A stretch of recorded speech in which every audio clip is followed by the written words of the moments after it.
We just, a little while back, released a new CD. It's called The Altar and the Door. And we want you to know that I told you earlier where the songs come from. They're usually just the things that we're dealing with, that we're facing in our own lives and things we're seeing in our church every week. And the title of this record comes from really a line in one of the songs that we're about to sing now, and then became a song later. But the altar and the door is the struggle that we all kind of feel, maybe we just don't talk about so much. We've already talked about the fact that we all go to some pretty cool churches, right? So Sunday mornings are, if you're like me, it's a highlight of my week. Man, that's my altar moment, right? And what I'm finding is, man, when I'm at the altar, this is kind of an altar moment, you know what I'm saying? So when we're all together like this, life just seems to work better, you know? Things just seem to be so much smoother. We're all on the same page. Everything just seems kind of black and white. It's like life is just beautiful here. You know, I know the things I need to stay away from.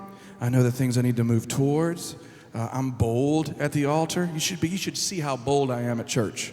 I rock. Man, I know how I'm going to react tomorrow if something doesn't go my way. It's just all so clear.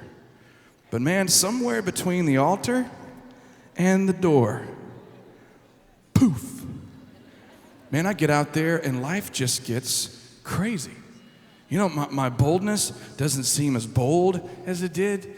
The black and white, suddenly there's this big strip of gray painted right through the middle of it. And the way that I was going to react that I told you about didn't quite work out like that. You know, and you get out there and you're like, what is going on with me? And God started showing me a while back what it is for me. And here it is. I think a lot of times when we're at the altar, we're enjoying other people's walk with Jesus. Let me say what I mean. Pastor Tim, Sunday morning, man, and this is Georgia I'm talking about. So in Georgia, we call it shucking the corn. You know what I'm saying? Man, he is just laying it down, and there's truth in what he says. He's got knowledge of the word. He knows who the book was written to, and who it was from, and what the church was going through at the time. And this, you know, there's so much wisdom in him that I am just soaking this stuff up. And then the worship team's up there. And the worship team's got this excitement about them, you know, and they've got this special, it seems like this special friendship with God, like they can see him sitting in one of the chairs and they're singing straight to him.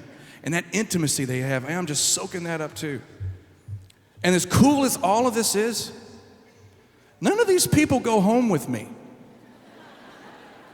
Be weird if they did. Imagine waking up Sunday morning and your pastor's sitting on the foot of your bed. Hello, brother. I just thought I'd share. No, you know. Well, listen, let me tell you what, as cool as it is for all these people to pour into my life, and as cool as their walk with Jesus is, when I get up and I go to work, when I get up and I go to school, when I get up and I go to Monday, all I have is me and my walk with Jesus. That's all I've got.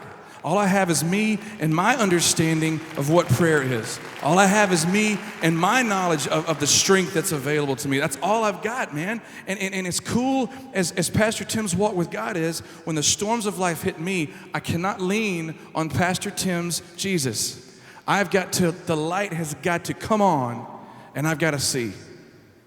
I must have my own everyday walking around friendship with Jesus myself. Because when I get out there in the world, it's just me and Jesus. And we get out there sometime and we don't even know it, but we've been leaning on the youth group's Jesus and the choir's Jesus and the pastor's Jesus and the revival service Jesus and the youth camp Jesus. And man, we were all fired up, and we get out there in the middle of it, man, and we get lost. And we fail, and we fall, and we hurt. And if we're not careful, we'll sort of just numb out. It's not something I just read somewhere. I think we've all been there.